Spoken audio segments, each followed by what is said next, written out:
अस्सलाम वालेकुम नाज़रीन, प्रोग्राम ओपिनियन अली काजी में भलीकार आवां यासिर अहमद हमको स्टूडियो में ज्वाइन करता सीनियर तजियाकार अली काजी साहब। वेलकम अली साहब। Thank you Yasir.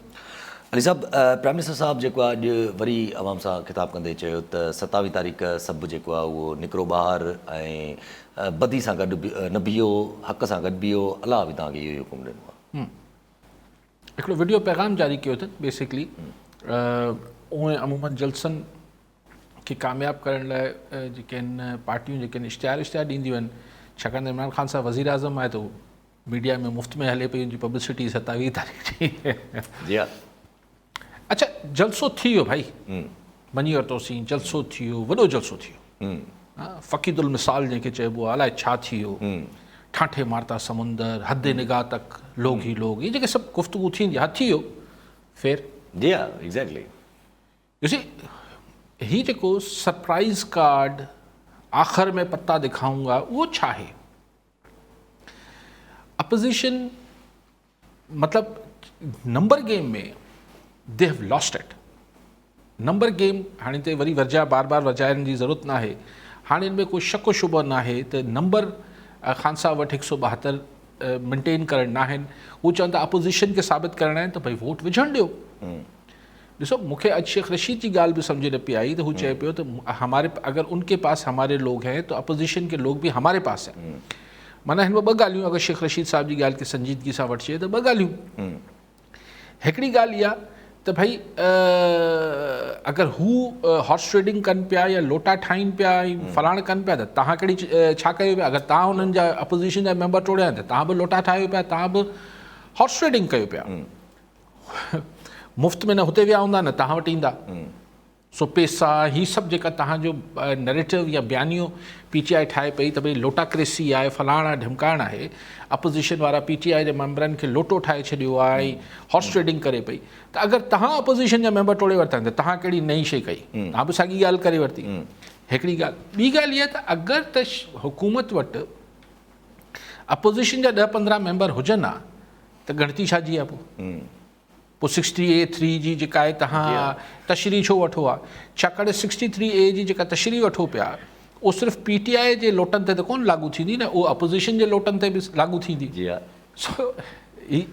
सो हाणे बेसिकली ॾिसो, ख़ान साहब बार बार चवां थो, ईअं रिकॉर्ड लाइ वरी वर्जाए छॾिया त ख़ान साहब वटि आख़िरी जेको कार्ड आहे या टकराव आहे उहो अपोजिशन लाइ न आहे।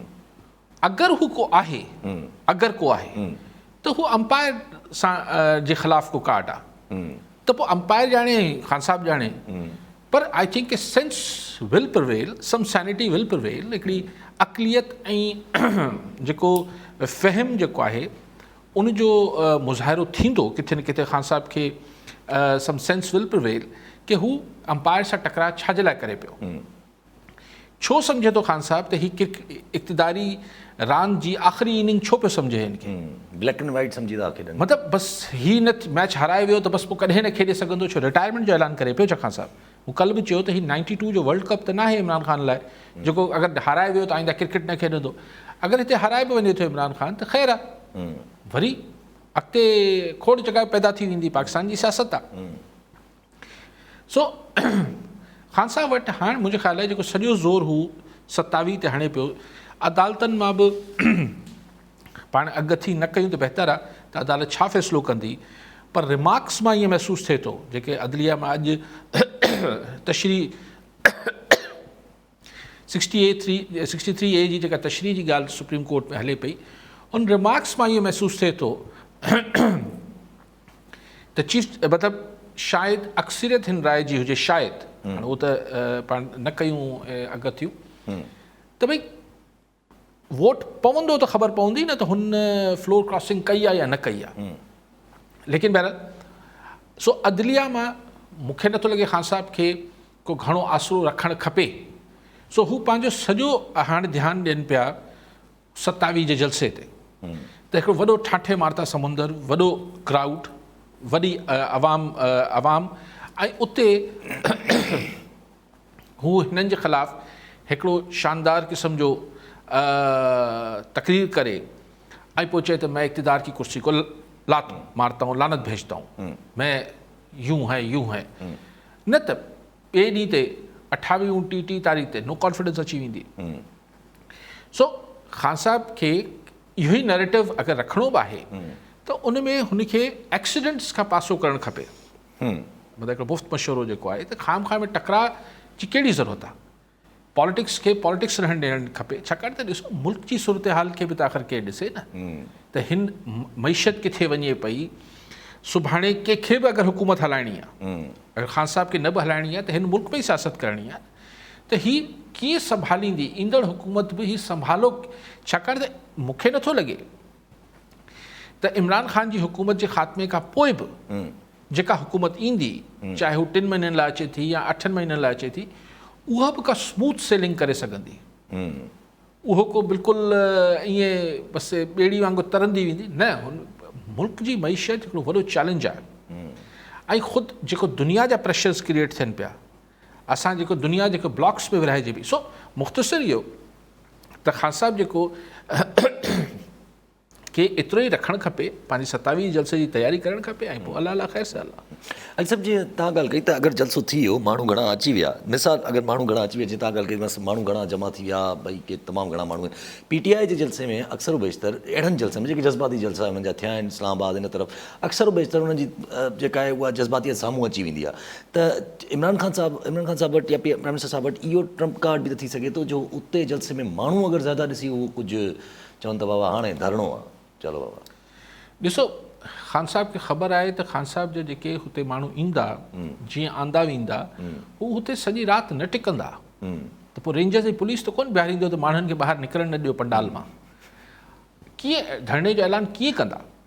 हा, इहो थी सघे थो त हू उन ॾींहं ते वरी चवनि त जंहिं ॾींहुं नो कॉन्फिडेंस थींदो, छाकाणि त ख़ान साहब त डेट पाण ई अॻिते करे छॾी आहे। हाणे या त पोइ स्पीकर साहिबु ॾिसूं सुभाणे इजलास थिए थो, स्पीकर साहिबु अगरि त वोट ऑफ नो कॉन्फिडेंस जी तारीख़ 25, 26, 27, 28 नॉट लेटर देन 3 days, हाणे मूंखे ख़बर न आहे कानूनी तौर ते 28 तारीख़, अगरि त 28 तारीख़ ते नो कॉन्फिडेंस जी तारीख़ अचे थी त अदम इत्तमाद जी तहरीक पेश थींदी ऐवान में। अगरि स्पीकर साहिबु कल्ह सुभाणे इहो ऐलान करे छॾीनि था, यस पोइ इहो इम्कान मौजूदु आहे त इमरान ख़ान साहिबु चए त हाणे सुभाणे असीं हितां न वेंदासीं, असीं राति जो हिते धरणो हणंदासीं। हाणे धरणो हणी बि छॾींदा हुते परेड ग्राउंड में, त जेको अटॉर्नी जनरल हुकूमत पाकिस्तान पारां इहा सुप्रीम कोर्ट खे तसली ॾिनल आहे त कंहिंखे बि पार्लियामेंट में अचण या वञण खां न रोकियो वेंदो, त उन धरणे जो बि फ़ाइदो न आहे। जी हा, ज़ाहिर आहे उहो त करिणो ई करिणो पवंदो। सुप्रीम कोर्ट हिकिड़े क़िस्म जो हुकुम ॾेई छॾियो आहे कहिड़े बि हिसाब सां। अॼु सभु हे जेका सूरत हाल बीहे थी वई, इतिहादी बि आहिस्ता आहिस्ता चवनि था पिया त नज़र अचनि था पिया, वञनि था पिया अपोज़िशन त कल्ह ताईं त सूरत हाल हल्की फुल्की त ईअं क्लियर हुई त ॼण हलिया ई विया आहिनि। पर अॼु MKM जी मुलाक़ात थी आहे असददाई साहब, पर MKM जी मुलाक़ात गवर्नमेंट जी वफ़ा सां बि थी आहे।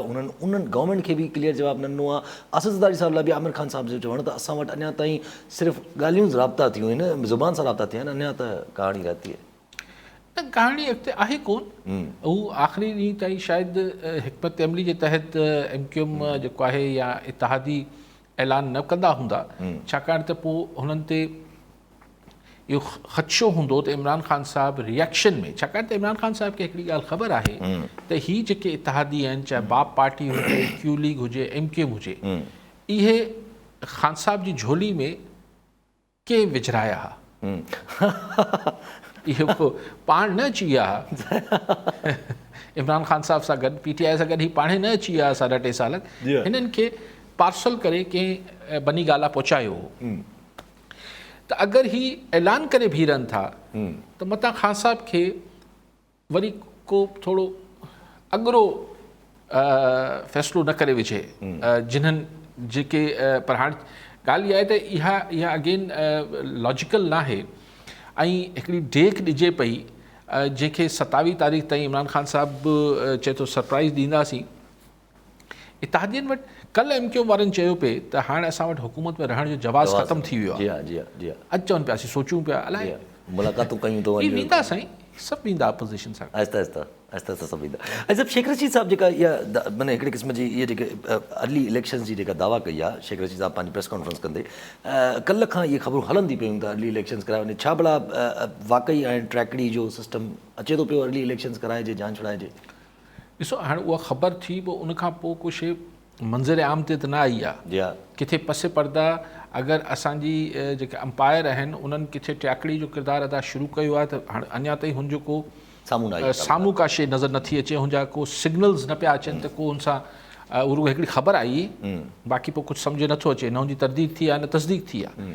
लेकिन कीअं सम्झिजे त उहा ट्याकड़ी थिए पई अञा, छाकाणि त ट्याकड़ी छा ते थिए? मिसाल अगरि अर्ली इलेक्शन्स ते तय थी वञे, मिसाल अगरि यासिर साहब अगरि शेख रशीद जी ॻाल्हि मञीसीं त भई वक़्त खां चूंडनि ते अपोज़िशन बि चाहे पई, गवर्नमेंट बि एग्री करे वञे, नो कॉन्फिडेंस जो छा कनि? वापसि वठी छॾ। वापसि कीअं अपोज़िशन कीअं वापसि वठी छॾे? अपोज़िशन अगरि नो कॉन्फिडेंस जो मोशन वापसि वठी छॾे, तहरीक वापसि वठी छॾे, यानी हू नवाज़ लीग जो बयानियो त ज़ीरो थी वियो। जी हा त भाई त पोइ त इहा आहे त तव्हां ग़ैबी ताक़तनि जी इशारे ते हलो था। अच्छा, हू चाहींदा त भई विच थरी ॻाल्हि कयो, इमरान ख़ान इस्तीफ़ा ॾेई छॾे। जी हा जी हा ख़ान साहब फ़िलहाल त अलाए कल्ह बि चयो त इस्तीफ़ा नहीं दूंगा, अॼु बि चवनि था इस्तीफ़ा नहीं दूंगा।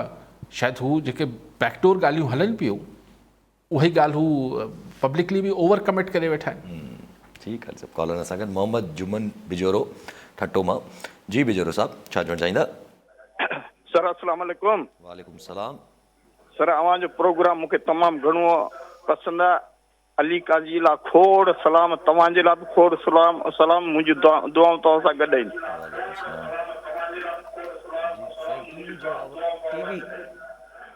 साईं ॻाल्हि कजो, पंहिंजी टीवी बाद में ॿुधी वठिजो। जी जी ठीकु आहे साईं। अच्छा सही सही तरीक़े सां आराम सां टीवी जो ॿुधी वठो। ऐं जेका तव्हां ॻाल्हि कई त प्राइम मिनिस्टर साहिबु त इहो अनाउंस कंदा पिया इस्तीफ़ा न कंदुमि, पोइ हाणे छा मूड आहे या बि न आहे ख़बर। ॿियो वरी अॼु शेख रशीद साहिबु काफ़ी ॾींहंनि खां शेख रशीद साहिबु इहो बि ॾेखारीनि था त 25 तारीख़ ते vote of no confidence move न थींदो। जेको हुननि अॼु वरी ॻाल्हि कई त 25 तारीख़ जेको आहे उहो दुआ होगी सिर्फ़ु। ॾिसो ॻाल्हि इहा आहे त अगरि दुआ बि होगी त पोइ कॾहिं इजलास घुराईंदो? एग्ज़ैक्टली पोइ स्पीकर जी वरी पोइ हुन मर्ज़ी ते अचे। कीअं मर्ज़ी त अचे थो? उहो स्पीकर तव्हां ॾिसो जॾहिं कंहिं को गुज़ारे वञे थो मेंबर क़ौमी असेंबली त हुन लाइ हिकिड़े ॾींहं जे लाइ तव्हां इजलास हुनजे एतिरामनि मुलतवी कंदा आहियो न, त वरी 26 ते घुरायो वेंदो, पर एजेंडा ते त अची वेंदो न। जी हा ज़ाहिर आहे उहो त फर्स्ट मूव। हाणे अजीब ग़रीब ॾिसो हिन ॻाल्हियुनि जी त को जवाबु नथो ॾेई सघे यासिर साहिबु। त स्पीकर चए थो त मां वोट न विझणु ॾींदुसि। एग्ज़ैक्टली हाणे फवाद चौधरी चए पई ये स्पीकर का इस्तेहकाक है। हाणे हिते छा ॻाल्हाइजे? ही पोइ इस्लामाबाद जे IG खे हुते विहारे छॾी, बोले अभी आइन की तशरीक नंबर फलां के तहत IG पुलिस की मर्ज़ी है किसी मेंबर को अंदर जाने दे या नहीं जाने दे। हाणे इन ते छा गुफ़्तगू कजे? ऐं हिन अहिड़े अच्छा पोइ ॾिसो न प्रेशर काउंटर प्रेशर क्रिएट पियो थिए। हीउ जेको पोयां खां अॼु सिंध मां बि काफ़िला रवाना थिया आहिनि। जी हा जी हा जी हा मरियम नवाज़ वारनि 2 ॾींहं डिले ज़रूरु कयो आहे, जी हा पर हुतां बि लॉन्ग मार्च लाहौर मां बि अचे पियो। जी हा अॼु कराची मां बि नून लीग जो काफ़िलो वियो आहे। नून लीग जो वियो आहे, ॿियनि जो भई JUI वारा बि वञनि पिया। त हाणे ॻाल्हि इहा आहे त हुते बि त माण्हू त भले डी चौक ते जमा न थियनि, पर माण्हू इस्लामाबाद जी वेसिनिटी में इस्लामाबाद जे अंदरि त जमा थियनि पिया न। ज़ाहिर आहे हाणे सिर्फ़ु पंधु करिणो पवंदो न। जी हा जी हा जी हा जी हा जी हा बाक़ी रुगो बसि थोरी सी ॾिसो माण्हू थोरी आख़िरी मिनट ते प्रेशर जेको वॉर ऑफ नर्व्स आहे, असाबनि जी जंग आहे, उन में मूंखे ख़बर न आहे अंग छा। मिसाल लख माण्हू PTI जा हुन परेड ग्राउंड में अची वेंदा। ज़ाहिर आहे मिसाल मञी वठूं लख माण्हू PDM वारनि जा वठी आया आहिनि हिते अची विया, जेको H1 वारो ग्राउंड जेको H1 वारो ग्राउंड इस्लाम आहिनि त ॿई इस्लामाबाद में न, हीअ पिंडी में त कोन्हनि। सो अगरि हिक ॿिए ते हिकिड़ो प्रेशर त आहे न।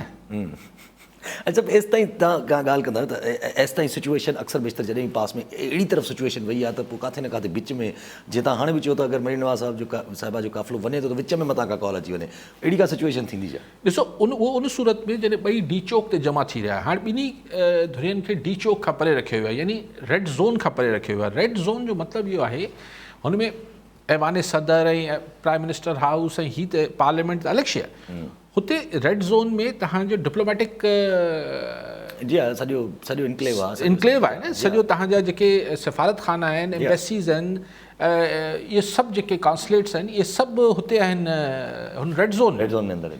त उते ते केर बि शरारत ख़ुदा न ख़ास्ता कुझु बि करे सघे थो। तंहिंजे करे जॾहिं बि रेड ज़ोन में टकराव जी ॻाल्हि अचे थी त जेके असांजी अथॉरिटीज़ ऐं इख़्तियारियूं आहिनि उन्हनि जो बि रेड लाइन अची वञे थी त यार हिते न करणु ॾींदासीं या हिते न थियणु खपे। जी हा जी हा जी हा। लेकिन ठीकु आहे, उन ॻाल्हि खां पाण फ़िलहालु टरी विया आहियूं पाण, लेकिन माण्हू त इस्लामाबाद जे अंदरि हूंदा न सर जी। यस उहा ई ॻाल्हि आहे न, माण्हू त इस्लामाबाद जे अंदरि ई हूंदा न। जी हा जी हा। पोइ भला 10 किलोमीटर 5 किलोमीटर पंधु करे वठंदा, ऐं जॾहिं मॉब हलणु शुरू थींदो एक्ज़ैक्टली मॉब जॾहिं मेंटेलिटी हिकिड़ी क्रिएट थींदी आहे त पोइ त ॾाढो। अच्छा ॿियो हिकिड़ो सवालु अचे थो हिन में त ॿिन्ही ऑपोज़िशन बि पंहिंजे आवाम जो मुज़ाहिरो करे थी पई जलसन जुलसन जो, हिकिड़ो वोट ऑफ नो कॉन्फिडेंस जो मुज़ाहिरो त उन्हनि ऑलमोस्ट ई करे छॾियो आहे। गवर्नमेंट बि पंहिंजो आवाम जो मुज़ाहिरो करे थी, कंहिंखे था ॾेखारीनि आवाम भई। ॾिसो PTI वारा त जिन्हनि खे ॾेखारणु चाहींदा हूंदा उन्हनि खे बि ॾेखारींदा हूंदा, पर हू ख़ुदि इहो ख़ान साहिबु इहो वेंदे वेंदे हिन जलसे जे ज़रिए हिकिड़ो चिटो नियापो छॾे वञणु चाहे थो त IK जो ब्रांड जेको आहे, सियासी ब्रांड जेको आहे Imran Khan, it's not over, इहो ख़तमु न थियो आहे। अॼु बि ॾिसो त हीअ लखे माण्हू फलाणा माण्हू इहे मूंसां गॾु बीठा आहिनि, हिकिड़े सॾ ते इस्लामाबाद अची विया आहिनि।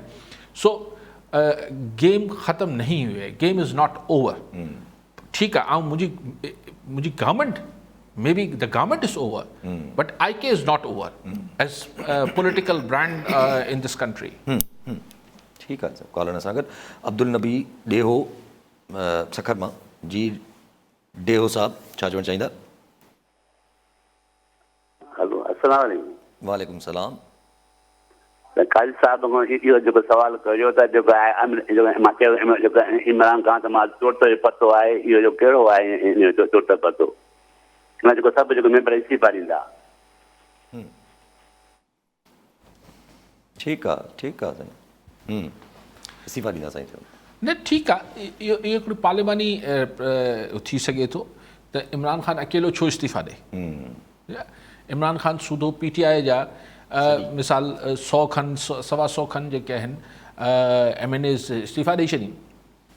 यस मुमकिन आहे, ऐं इहो हिकिड़ो पॉलिटिकल मूव बि हूंदो त भई अहिड़ी पार्लियामेंट जिथे जेको आहे अगरि नैरेटिव ठाहिण ते अची वञिजे त अहिड़ी पार्लियामेंट जिथे जेको आहे उहो लोटाक्रेसी थिए थी, नोटनि ते ज़मीर विकिरो थिए थो, फलाण थिए थो, ऐसी पार्लियामेंट को हम नहीं जानते नहीं मानते और हम सब सुभाणे असीं वेंदासीं स्पीकर वटि, असीं सभु वञी पंहिंजी असेंबली तां इस्तीफ़ा ॾेई छॾे। यस इट्स अ पॉलिटिकल ऑप्शन। ऐं जंहिंखां पोइ ऑब्वियसली गवर्नमेंट त ॿी ठही वेंदी जहिड़ी तहिड़ी, लेकिन हू हाणे छो बाई इलेक्शन 100-125 सीटनि ते छो कराईंदा। सो हिकिड़ो पॉलिटिकल टर्मोइल क्रिएट थींदो, हिकिड़ो सियासी बहरान क्रिएट थींदो। इन में आइनी बहरान कोई कोन्हे, सियासी बहरान क्रिएट थींदो ऐं जंहिंजे नतीजे में आम चूंडूं थींदियूं। लेकिन सर जी इशू इहो आहे त आम चूंडूं जेके थींदियूं चाहे इमरान ख़ान जे पते जी सूरत में या उअं ई नवाज़ लीग जी ख़्वाहिश मूजिबि 3 महीना 6 महीननि खां पोइ जेके आम चूंडूं थियणियूं आहिनि उहे चूंडूं फेयर इलेक्शन्स कीअं थींदियूं। जी हा जी हा। उन ते केरु एतबार कंदो, उन लाइ छो न चयो वेंदो हू सिलेक्टेड आहे। जी हा जी हा जी हा जी हा जी हा। कॉलर सां गॾु मिसिस ज़फ़र नकवी हैदराबाद मां। जी मिसिस नकवी क्या कहना चाहेंगी? हाँ मुझे काजी साहब से सवाल पूछना है। जी जी जी काजी साहब से सवाल है कि आज की प्रोसीडिंग के बाद बिल्कुल ऐसा महसूस हो रहा है कि इमरान खान तो अब गए, लेकिन इमरान खान का कॉन्फिडेंस बहुत ज्यादा है, वो उसकी वजह समझ नहीं आ रही है। आप कुछ बताएं मुझे प्लीज। ठीक है। कॉन्फिडेंस ज़्यादा है, वो एक लंबी हो जाएगी, जल्दी जल्दी बताने की कोशिश करता हूँ। 48 लॉज ऑफ पावर किताब है, उसमें एक लॉ है जिसमें कहा जाता है कि आप अपने मुखालिफ को आखिरी सेकंड तक अपने भरम में रखें, अपनी कॉन्फिडेंस और उस में रखें। उसमें एक किस्सा बयान किया जाता है कि कोई चाइनीज़ एम्परर था, वो गलती से ऐसे छुट्टियां मनाने अपने एक छोटे किले में चला गया जहाँ पर उसके पास कोई ज़्यादा सिपाही भी नहीं थे, 2-4 सिपाहियों के साथ अकेला चला गया। उसके मुखालफिन को पता चल गया कि अकेला बैठा है वो एम्परर जो बादशाह था। वो बड़ी फौज लेकर सामने से आ गए, मतलब घेरा कर लिया उसका किले का। तो उस बादशाह ने क्या किया कि वो किले की छत पे चढ़ा, आराम से कुर्सी पर टांग टेबल पर रखकर बैठ गया। तो जो मुखालफिन थे वो खासी देर तक परेशान रहे कि यार ये इसने क्या ये हम इसको फंसाने आए थे, इसके पास तो कोई हमारे लिए कोई ट्रैप तो नहीं है। और रावी यूँ बयान करते हैं उस तारीखी किस्से को कि उसके बाद वो जो फ़ौज जिसने घेरा किया हुआ था उसको, वो उसके इत्मीनान और एतमाद को देखकर वो फ़ौजें पीछे हट गई और चली गई कि नहीं नहीं नहीं कुछ गड़बड़ है, वरना इसको तो घबराना चाहिए था। तो कभी कभी कॉन्फिडेंस की मार भी, जिसको हम आम उर्दू में कहते हैं कि आप अपने कॉन्फिडेंस की मार दे दी, यार था उसके अंदर कुछ भी नहीं। लेकिन सर मैडम ये इक़्तिदारी सियासत है और ये बहुत सिंपल नंबर गेम है। इसमें ये कॉन्फिडेंस जो है ये ब्लफ है, जिसको हम ब्लफ कहते हैं इंग्लिश में, कि आप किसी को एक बस ब्लफ मार रहे हैं, आप पता नहीं ब्लफ को बोलेंगे क्या उर्दू में। तो ये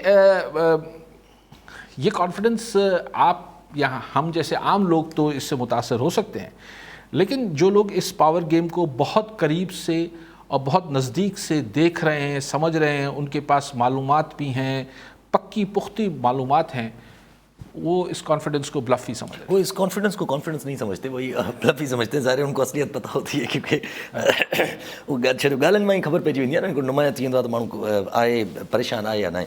अच्छा, जेका ॻाल्हि हले पई पंहिंजी सुप्रीम कोर्ट जे रेफरेंस ते, त अॼु जेका बहस मुबाहिसो थियो आहे जेको सुप्रीम कोर्ट में, जेका जेके पंहिंजा रिमार्क्स वग़ैरह आहिनि, उन में चीफ जस्टिस रिमार्क्स माना इहो ज़ाहिर आयो त वोट त पवंदो ई पवंदो, वोट खां पोइ जेका कार्रवाई आहे असल में उहा आहे। ऐं गॾोगॾु सुप्रीम कोर्ट बार एसोसिएशन जेका पंहिंजो जवाबु जमा करायो, हुन में चयो आहे त नाअहली 63A जे तहत पार्टी डायरेक्शन जे अगेंस्ट अगरि कोई वोट करे त नाअहली का बि न आहे हुन में अंदरि। ऐं सुप्रीम कोर्ट चयो त अगरि जेका खला बाक़ी आहे त नाअहली केतिरी हुजणु खपे, उहो असांजो कमु न आहे, उहो पार्लियामेंट जो कमु आहे। ॾिसो, हाणे लीगल मैटर्स आहिनि, पाण ॿई ॼणा, एटलीस्ट आऊं त न आहियां को कानूनी माण्हू, लेकिन हिन में पोएं भेरे गुंजाइश हुई, जेको शायदि नवाज़ शरीफ़ जो केस हो, अलाए कहिड़ो केस हो, उन केस में इहो चयो वियो त हाणे तायुन न थियल आहे त नाअहली केतिरे अरसे लाइ, तंहिंजे करे अदालत सॻोरी, उन महिल जी अदालत सॻोरी इहो हुन मां उनजी तशरीह इहा कई त छाकाणि त ज़िक्र न आहे त केतिरी नाअहली थींदी, तंहिंजे करे हिन खे असीं अज़्यूम कयूं था त हीअ ताहयात नाअहली आहे। इन करे नवाज़ शरीफ़ ऐं जहांगीर तरीन हीअ सभु ताउमर नाअहल थी विया 63(1)(f) में, 63(1)(f) में, हीअ 63(a) आहे। त हाणे अगरि त साॻी ई अप्रोच जज सॻोरा वठंदा त हीअ ताहयात बि थी सघे थी। हिते इमरान ख़ान जेको कोशिशि करे पियो, हिन में जेका इहा ॻाल्हि त फवाद चौधरी चई करे ख़ामख़ा में ॻाल्हि विञाई अथसि पंहिंजी, त इहो त स्पीकर जो इस्तेकाक आहे त हू वोट हुननि जो ॾियणु ॾिए थो या नथो ॾिए। सुप्रीम कोर्ट जे अगरि ऑर्डर में अची वेंदो त स्पीकर कीअं हुनखां इनकार कंदो। हाणे सिर्फ़ु डपु इहो ॾियारे पियो त ताहयात नाअहली न थिए। जी हा, अगरि अदालत सॻोरी चयो त ताहयात नाअहली थी वेंदी त पोइ हिकिड़ो ॾचो आहे, पोइ ही जेके मुनहरफ़ MNAs आहिनि PTI जा, इहे शायदि न वञनि अपोज़िशन, भले उन्हनि जे सिंध हाउस में वेठा हुजनि, मूंखे कंहिं चयो त वापसि सिंध हाउस में अची विया आहिनि, किथे बि आहिनि। त अगरि हू जेके वेठा आहिनि अपोज़िशन सां PTI जा MNA, अगरि सुप्रीम कोर्ट इहो चई छॾियो त बाबा हाणे ताहयात नाअहल थी वेंदा, त मूंखे नथो लॻे त हिकिड़ो बि MNA पोइ अपोज़िशन सां गॾु वोट ॾियणु वेंदो, पोइ सॼी जेका बार पवंदो उहो इत्तेहादियुनि ते पइजी वेंदो। लेकिन अगरि ताहयात नाअहली वारी ॻाल्हि न थी ऐं चयो त पोइ आसान आहे, पोइ ही मेंबर जेके आहिनि हिकिड़े वञी अपोज़िशन सां गॾु इमरान ख़ान जे ख़िलाफ़ वोट ॾींदा ऐं उतां ई हॉल मां निकिरी स्पीकर जे चैम्बर में वञी इस्तीफ़ा ॾेई छॾींदा, ॻाल्हि ख़तमु थी वेंदी, DC थी वेंदा पाणे पाणे। तंहिंजे करे हिनखे इलेक्शन कमीशन ऐं सुप्रीम कोर्ट न वञिणो पवंदो। ऐं हुनमें पोइ जीअं शहबाज़ शरीफ़ चयो आहे त हुननि सां सीट एडजस्टमेंट थियल आहे, हुननि खे हमज़ा शहबाज़, असां हुननि खे अकोमोडेट करे छॾींदासीं, ॻाल्हि ख़तमु थी वई, सिंपल थी वियो। पर अगरि ताहयात नाअहली थी वई, सुप्रीम कोर्ट चयो त हा ही फॉर गुड सॼी उमिरि लाइ नाअहल थी आहे, पोइ सभिनी खे डपु लॻंदो वोट ॾियण लाइ। भाई साहब उन्हनि त क्लियर कयो आहे न त हीअ ख़ाली जॻह पुर करणु असांजो कमु न आहे, इहो वञी पोइ भेरे ॾिसो उहो त अदालत सॻोरी जी मर्ज़ी आहे ऐं हीअ रिमार्क्स आहिनि, फ़ैसिलो आयल आहे त हीअ हुननि नाअहली जी जेका मुदत आहे वो नवाज़ शरीफ़ केस में त तय कई न त भई ताहयात आहे। जी हाँ, पर उहो बि फ़िलहाल supreme court bar association application हा उन ते बि रेफरेंस दायर थियल आहे। ऐं सभु जेको सुप्रीम कोर्ट बार एसोसिएशन जवाबु जमा करायो उन ते फवाद चौधरी साहब जो अनोखो रिप्लाई आयो, पर फवाद चौधरी साहब सुप्रीम कोर्ट बार एसोसिएशन खे जेको आहे उहो नून लीग जी सब्सिडी करे था।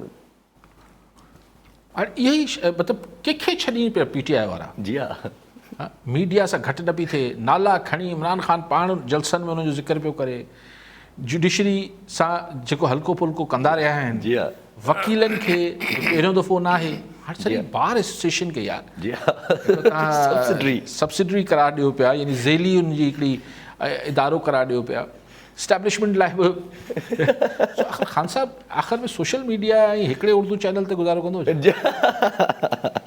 कॉलर न स्वागत तारिक मक्सी शिकारपुर मां। जी मक्सी साहब छा चवणु चाहींदा? अस्सलाम वालेकुम। वालेकुम सलाम। सर मुंहिंजो सवाल इहो आहे, मिसिस नकीब सवाल कयो तव्हां सां कॉन्फिडेंस जे बारे में, इमरान खान नकीब कॉन्फिडेंस आहे सर, असांजो हिते चवणु आहे शिकारपुर में सर कॉन्फिडेंस आहे सिंधी में न ॿिया ई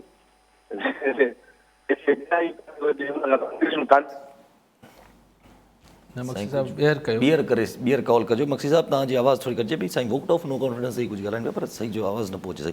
अच्छा इलेक्शन कमीशन ऑफ पाकिस्तान में पाकिस्तान जो एॾो कॉन्स्टिट्यूशनल इदारो आहे, इलेक्शन कमीशन ऑफ पाकिस्तान खे PTI त बिल्कुलु सरे खां इग्नोर कई वेठी आहे, जलसा जुलूस पंहिंजा बरक़रार रखी वेठा आहिनि, अलाए केतिरे 3-4 ॼणनि ते ॾंड लॻी विया, प्राइम मिनिस्टर साहब जे मथां नोटिस अची विया, वरी सुभाणे मानसेरा में जलसो आहे, PTI वरी रखी वेठी आहे, इलेक्शन कमीशन मना कई वेठी आहे। बिलावल भुट्टो ज़रदारी खे बि शायदि नोटिस ॾिनो अथनि बालाकंड में। हा ॾिसो इहो ई त मसइलो आहे न।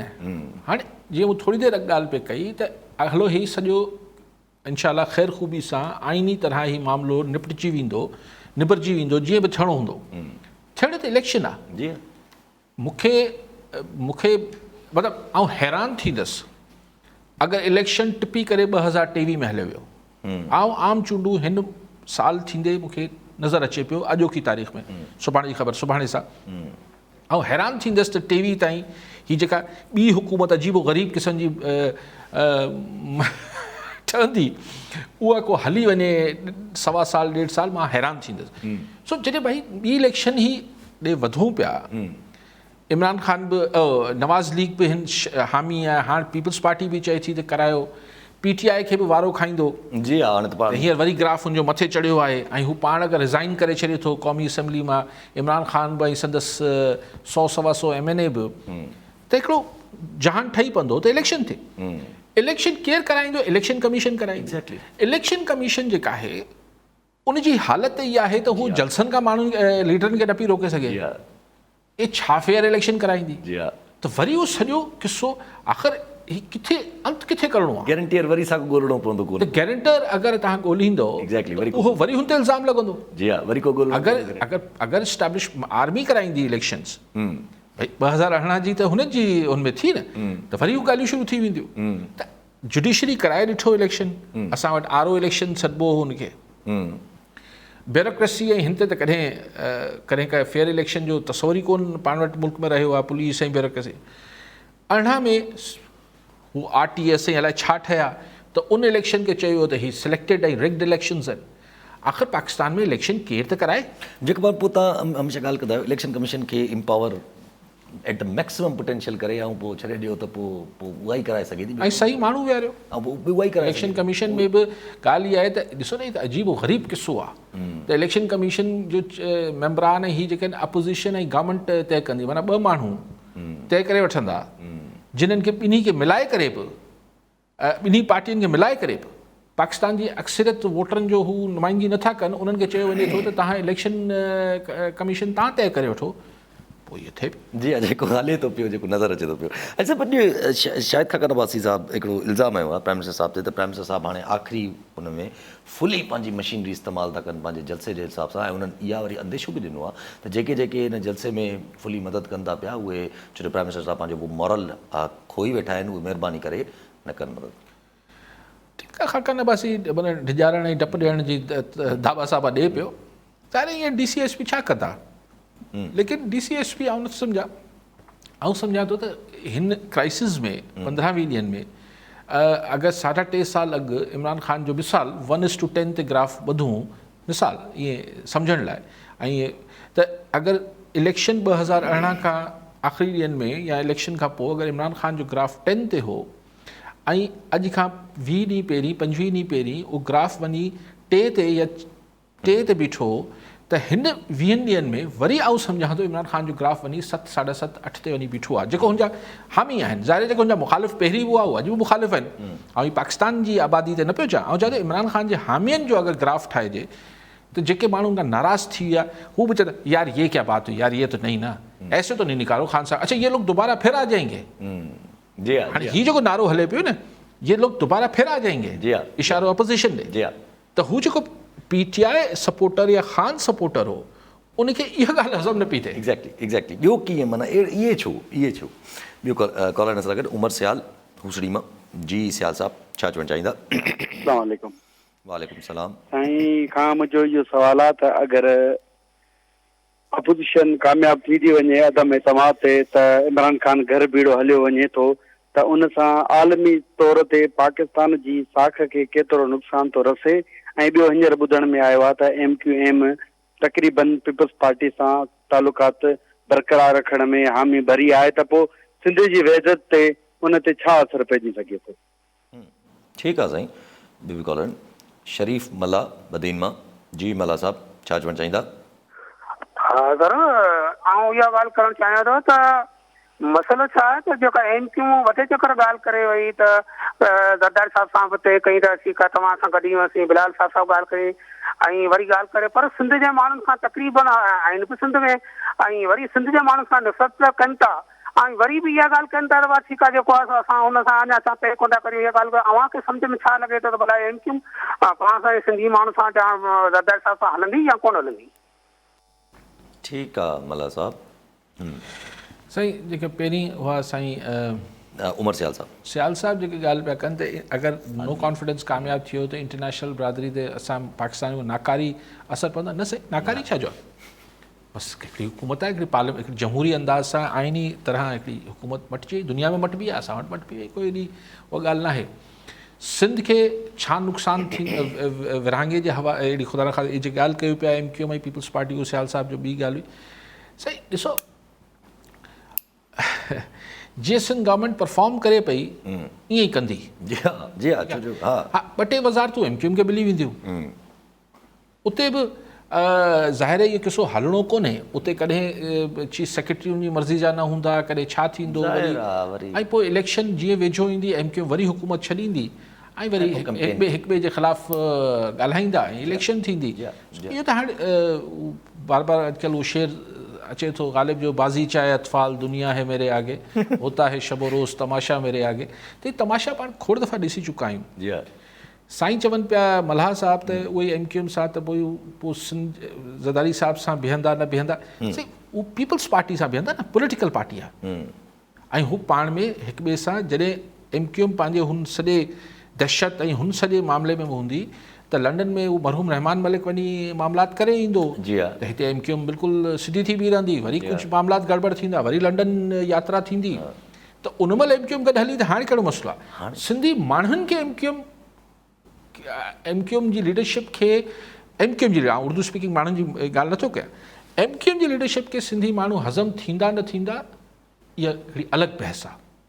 MQM खे पीपल्स पार्टी बिल्कुलु हज़म थींदी ऐं पीपल्स पार्टी हुननि सां अॻु में बि कमु कंदी रही आहे, वरी करे वठंदी। पायल साहिबु MQM खे उन वक़्तु जॾहिं कंट्रोल में त न हाणे छा चइजे माना हिकिड़ो जेको रौब दबदबो हुयो उहो MQM ते अल्ताफ़ हुसैन साहिब सां अगरि ॻाल्हायो वेंदो हुयो त माना ॻाल्हि ख़तमु थी वेंदी, पोइ उनखां पोइ का बि कुझु न थींदो। हाणे कंहिंसां? हाणे त MQM इज़ लाइक ॾिसो हींअर MQM will be more a political pressure group न, हिन में को मतिलबु पहिरीं त हू मसइलो हूंदो त अगरि MQM छॾींदी त हुकूमत को असेंबली में नंबर गेम जो मसइलो न हूंदो पीपल्स पार्टी सां, स्ट्राइक हड़तालूं कर्फ्यू माण्हू मरण हीअ सभु थियणु शुरू थी वेंदो। हाणे उहो MQM वटि ॾंद आहिनि कोन, वधीक में छा कंदी, छॾे वेंदी। त पीपल्स पार्टी वटि त पंहिंजा नंबर गेम असेंबली में पूरा आहिनि, चल सो चल। हा ऐं ख़ुदि क्यों ॾिसो हू अजीब ॻाल्हि आहे MQM जी जेका MQM खे चौधरी बिरादरान ज़रदारी साहिब जी गारंटी ॾिनी आहे, जीअं मीडिया में अचे थो त बाबा ज़रदारी साहिब कुझु कयो त असीं वेठा आहियूं। चौधरीअनि खे नवाज़ शरीफ़ जी गारंटी जेका ज़रदारी साहिब ॾिनी आहे, ज़रदारी साहिब ॾिनी आहे त बाबा अगरि नवाज़ शरीफ़नि कुझु कयो त आउं वेठो आहियां। छा थींदो साईं? कहिड़ो झमेलो? मिसाल परवेज़ इलाही मिसाल आहे, मूंखे त लॻे नथो त थींदो, लेकिन मिसाल चीफ मिनिस्टर थिए थो ऐं अञा बि मूंखे शक आहे करिणो छा आहे? राणा सनाउल्ला अगरि हुते सीनियर मिनिस्टर हूंदो, वो कंहिं हिकिड़े उर्दू टॉक शो में वेही चवंदो चौधरी परवेज़ इलाही को बात समझ में तो आती नहीं है, जी हा, बसि ॻाल्हि ख़तमु थींदी, उतां शुरू थी वेंदो। सो इलेक्शन थियणु आहे, इलेक्शन में सभिनी खे बीहणो आहे। हा, नवाज़ लीग इहो ज़रूरु कंदी, हिन में फ़ाइदो जेको नवाज़ लीग ऐं पीपल्स पार्टी खे थींदो, नवाज़ लीग इहा ॾिसंदी त हीअ जेके हिननि जा MNA हींअर छॾे आया आहिनि, उन मां जेके चीदा चीदा उनजे कम जा हूंदा उन्हनि खे सीटूं ॾेई छॾींदी। पीपल्स पार्टी खे इहो फ़ाइदो थींदो त जेको हाणे माण्हू PTI छॾींदा, अगरि छॾींदा त उन्हनि वटि, ऐं अगरि हुननि खे नवाज़ लीग में जॻह न मिलंदी त हुननि वटि पोइ पीपल्स पार्टी खे कुझु जेको ख़ाम मटीरियल आहे, ख़ाम माल जेको आहे पंजाब मां विनिंग कैंडिडेट्स जो थोरा थोरा, उहो पीपल्स पार्टी में हलाए वेंदा त यार ही वरी बि जॾहिं मुल्क में पावर गेम थींदी आहे त पीपल्स पार्टी बि हुन में प्लेयर हूंदी आहे, तंहिंजे करे भले वोट बैंक हुजे न हुजे पंजाब में, हिननि सां गॾिजी वञे त उहो पीपल्स पार्टी खे फ़ाइदो थींदो। ठीकु आहे सभु कॉलर सां गॾु टेकचंद डिनारी तलहार मां। जी डिनारी साहब, छा चवणु चाहींदा? अस्सलामुअलैकुम, काइद साहब खां मुंहिंजो सुवालु आहे त जहिड़ो सिनेरियो नज़र अचे पियो त इमरान ख़ान जी हुकूमत तक़रीबन ख़तम थी चुकी आहे, मुंहिंजो सुवालु इहो, अगरि जेका हाणे PDM जी गॾियल हुकूमत ईंदी उनखे पोइ इमरान ख़ान कीअं हलणु ॾींदो, या उहा ई जलसनि जुलूसनि वारी सियासत कंदो ऐं इल्ज़ाम बाज़ियूं कंदो? ठीकु आहे, ठीकु आहे, रड़ियूं कंदो या सही। टेकचंद साहब, ॻाल्हि इहा आहे त हुन हुकूमत खे इमरान ख़ान त ज़ाहिर आहे जेको कुझु वस पुॼंदुसि कंदो, लेकिन हू हुकूमत पाण छो हलंदी? हुन हुकूमत में जेको मेजर प्लेयर हूंदो उहो हूंदो नवाज़ लीग, उहा हूंदी नवाज़ लीग। नवाज़ लीग खे वारो नथो खाए त 1.5 साल हुकूमत हले, को न को जवाज़ ठहंदो ऐं इलेक्शन थींदी। अच्छा, हिकिड़ो सवालु अचे थो ज़हन में त जेका ॻोरी जेका नोटिफिकेशन थियणी आहे उहा छा इलेक्शन खां बाद में ई थींदा, त पोइ जॾहिं बाद में थींदा त पोइ इहे 2023 ताईं हली वई न ॻाल्हि? ॾिसो, नोटिफिकेशन जंहिं नोटिफिकेशन तरफ़ तव्हां इशारो कयो पिया, उहो त हाणे असां वटि रवाजु आहे त उहो नवंबर में कोन थींदा आहिनि, हुनजो फ़ैसिलो पहिरियों थी वेंदो आहे, ऐलान बि अॻुवाट थी वेंदो आहे, जून जुलाई में तक़रीबन ऐलान थी वेंदो। तेसि ताईं त हीअ जेका आर्ज़ी हुकूमत ठहंदी, उबूरी हुकूमत, तेसि ताईं त रहंदी, तेसि ताईं त रहंदी न, या थी सघे थो हुन खां बि हिन दफ़े जल्दी ऐलान थी वञे, अप्रैल मई में ऐलान करे छॾीनि। हाणे ॾिसो, ख़ान साहब रुगो को जेको आहे न हू रंधिणे में ॾफेर न विझी छॾे, जी हा, बाक़ी शयूं स्मूथ थी वेंदियूं। जी हा, अच्छा, एतिरियूं स्मूथ प्रिटेंड कनि था पिया जेके बि अरकान PTI खे छॾे चुका आहिनि, छॾे त न चुका आहिनि, जेके वोट ॾियणु अगेंस्ट जो जंहिंजो आहे हिकिड़ो नाला अचनि था पिया, जंहिं राजा रयास साहब ऐं इहे, त एतिरा कॉन्फिडेंस आहिनि जो चवनि था त वफ़ाक़ी वज़ीर आहिनि, कुझु नाला खया आहिनि उन्हनि जा कंहिं प्रोग्राम में उन्हनि, त उहे असां वटि अचणु चाहिनि था, असां वटि जॻह कोन्हे। हूंदो नवाज़ लीग खे पंजाब में, ॾिसो मूं तव्हांखे पहिरीं बि चयो, जंहिं वटि नवाज़ लीग जी टिकट पंजाब में हूंदी उनखे हिकिड़ो त खटण जो इम्कान सवायो हूंदो, ॿियो जो ख़र्च घटी पवंदो। जेका पॉपुलर पार्टी हूंदी आहे, जंहिंजो वोट बैंक हूंदो आहे, उनजे कैंडिडेट जो ख़र्च घटिजी वेंदो आहे। मिसाल हिकिड़े MNA जे इलेक्शन ते मिसाल, अॼुकल्ह महांगाई थी वई आहे, 20 करोड़ रुपया लॻंदा हुजनि घटि में घटि, त जंहिं वटि हिकिड़ी पॉपुलर पार्टी जो टिकट हूंदी उनजो 20 बदिरां 10 करोड़ रुपया ख़र्च अची वेंदो, 10 करोड़ जी बचत आहे न यार।